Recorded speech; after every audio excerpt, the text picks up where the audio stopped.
ബിലായത്ത് ബുദ്ധ, പൃഥ്വിരാജാണ് നായകൻ. പൃഥ്വിരാജ് നായകനായിട്ട് ഒത്തിരി നാളായെന്ന് തോന്നുന്നു പൃഥ്വിരാജിൻ്റെ ഒരു ചിത്രം ഇറങ്ങിയിട്ടല്ലേ. മികച്ച രീതിയിലുള്ള ചിത്രമാകും എന്ന് തന്നെയാണ് നമ്മൾ പ്രതീക്ഷിക്കുന്നത്. കാരണം ഒത്തിരി നാളുകൊണ്ട് ബിലായത്ത് ബുദ്ധയെ പറ്റി കേൾക്കുന്നു. അതൊന്ന് ഇറക്കി വിറേ എന്ന് പറയുന്ന അവസ്ഥയിലേക്ക് എത്തിയായിരുന്നു. ഏതായാലും പലതവണ മാറ്റിവെച്ച ഇപ്പം വരുന്നു എന്നും പലതവണ മാറ്റിവെച്ച ചിത്രമാണ്. ജയൻ നമ്പ്യാരാണ് ഇതിൻ്റെ സംവിധാനം. പുള്ളിയുടെ ആദ്യത്തെ ചിത്രമാണ്.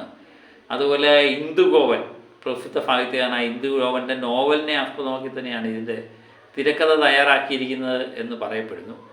അപ്പം ഡബിൾ മോഹനനായിട്ടുള്ള കഥാപാത്രമായിട്ടാണ് നമ്മുടെ പൃഥ്വിരാജ് അവതരിപ്പിക്കുന്നത്.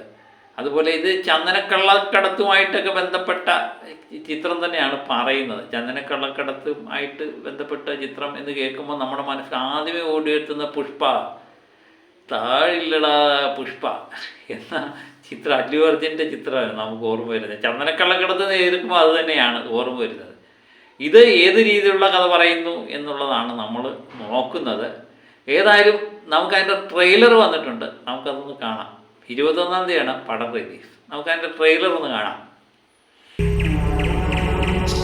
മേൽപ്പറഞ്ഞ അഡ്രസ്സിൽ കഴിഞ്ഞ 55 വർഷമായി സ്ഥിരതാമസക്കാരനായ ഞാൻ 7-5-24, 8-5-24 എന്നീ ദിവസങ്ങളിൽ കൊടൈക്കനാലിൽ പോയി തിരിച്ചു വരുമ്പോൾ എൻ്റെ വീടിൻ്റെ പുറകിൽ നിന്ന് ഏകദേശം 14 ഇഞ്ചോളം ചുറ്റുവണ്ണമുള്ള ചന്ദനമരം മോഷണം പോയതായി കാണപ്പെട്ടു. 4 സ്റ്റാർ ലിസ്റ്റിൽ പെട്ടതായതുകൊണ്ടേ നാളെ ഇനി ഏണിയാവണ്ടല്ലോ എന്ന് വെച്ച് ഇവിടെ വന്ന് ചുമ്മാ ഒരു പരാതിയും കൊടുക്കും. അവൻ നോക്കി വെച്ചാൽ അവൻ കൊണ്ടുപോകും. അവന്റെ തൊഴിലാ ചന്ദനം മോഷണം. தெரியுதா யார் வந்திருக்காங்கன்னு? மாஸ் என்ட்ரியில நம்ம ஹீரோ ഡബിൾ മോഹൻ. കൊള്ളാലോ.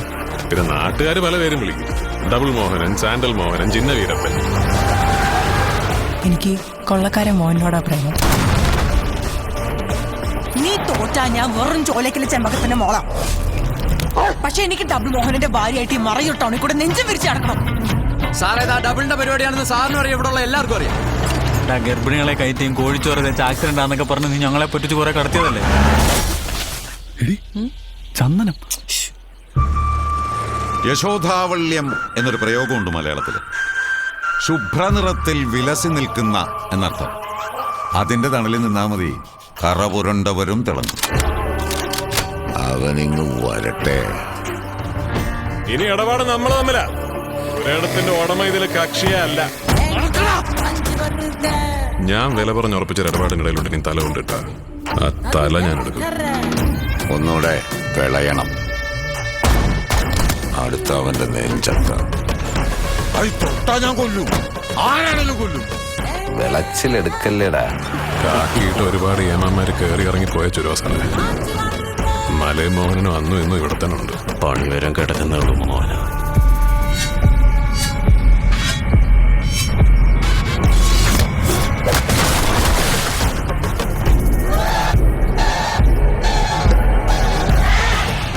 പതിനഞ്ചേരം ചന്ദനത്തിലെ ഏറ്റവും ലക്ഷണമൊത്ത വിലായത്ത് എനിക്കായിട്ട്.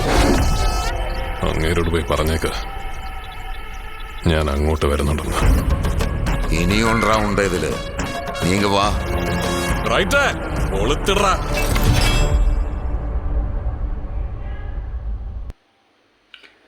ഏതായാലും ബിലായത്ത് ബുദ്ധ പൃഥ്വിരാജിൻ്റെ ഒരു ആക്ഷൻ മൂഡിലുള്ള ചിത്രമാണെന്ന് തോന്നുന്നു. നമുക്കൊക്കെ ഇഷ്ടപ്പെടാനും കൈയടിക്കാനൊക്കെയുള്ള സംഭവങ്ങൾ ഇതിനകത്ത് ഉണ്ട് എന്ന് എനിക്ക് ട്രെയിലർ കണ്ടപ്പോൾ തോന്നി. അങ്ങനെയുള്ളൊരു ചിത്രമാണ് നമ്മൾ പ്രതീക്ഷയോട് കാത്തിരിക്കുന്നത് അല്ലേ. അപ്പോൾ 21-ാം തീയതി അറിയാം ചിത്രം എങ്ങനെയുണ്ട് എന്നുള്ളത്. കഥ ഒരുമാതിരി കുഴപ്പമില്ലാത്ത, ഇന്ദുഗോപൻ്റെ കഥയൊക്കെ ഒരുമാതിരി കുഴപ്പമില്ലാത്ത കഥയായിരിക്കും എന്ന് തോന്നുന്നു. ഇനിയും അതുപോലെ പുതിയ സംവിധായകൻ, അദ്ദേഹത്തിൽ നിന്നൊക്കെ നല്ലത്. അതുപോലെ ഇത് കണ്ടപ്പോൾ എനിക്ക് തോന്നിയത് നമ്മുടെ തിലകനെ എടുത്ത് പറിച്ച് വെച്ച പോലെയാണ് നമ്മുടെ ഷിമ്മിയുടെ അഭിനയമായിട്ട് തോന്നുന്നത്. കാരണം തിലകൻ വന്ന് അഭിനയിക്കുകയാണെന്ന് തോന്നിപ്പോൾ. അതുപോലെ ഷിമ്മി തിലകനെ അവതരിപ്പിക്കുമ്പോൾ അതിൻ്റെ ബാക്ക്ഗ്രൗണ്ടൊക്കെ ഒരു വല്ലാത്ത രസം, ഒരു പ്രത്യേക രോമാഞ്ചം ഉണ്ടാകുന്ന പോലെ അല്ലേ. ഒരു രക്ഷയില്ലാത്ത സാധനമാണ് അത്. ഇത് കണ്ടപ്പോൾ എനിക്ക് ഇതൊക്കെ തോന്നുന്നത്. അതുപോലെ പിന്നെ സ്ഥിരം ഒരു പാറ്റേണിങ്, ഒരു ആക്ഷൻ ചിത്രത്തിന് വേണ്ട പാറ്റേൺ തന്നെയാണ് ട്രെയിലർ ഒരുക്കിയിരിക്കുന്നത്. ചന്ദനക്കള്ളക്കടത്തുമായിട്ട് ബന്ധപ്പെട്ട കാര്യങ്ങൾ തന്നെയാണ്. ഞാൻ നേരത്തെ പറഞ്ഞ പോലെ പുഷ്പയെ ഓർമ്മിപ്പിക്കുന്നു, ഓർക്കും ഇത് കണ്ടു കഴിയുമ്പോൾ പുഷ്പയാണോ, മറ്റൊരു ചെറിയ പുഷ്പയാണോ പൃഥ്വിരാജ് എന്നുള്ളതാണ് നമ്മൾ നോക്കേണ്ടത്. അതുപോലെ പോലീസുകാരും ഫോറസ്റ്റുകാരും എല്ലാം കൂടെ കശപിശി ഉണ്ടാകുന്ന ഒരു ചിത്രമാണ്. ഇങ്ങനെയൊക്കെയുള്ള ചിത്രത്തിന് വേണ്ടിയാണ് ഒത്തിരി നാളുകൊണ്ട് നമ്മൾ കാത്തിരിക്കുന്നത്. ഇങ്ങനെയൊക്കെ ചിത്രങ്ങൾ കൊണ്ട് വേണമല്ലേ. നല്ല കഥയും ഒക്കെ ഉണ്ടെങ്കിൽ നമുക്ക് കൈയടിക്കാനുള്ള മുഹൂർത്തമൊക്കെ ഉണ്ടെങ്കിൽ പടം പൊളിക്കും.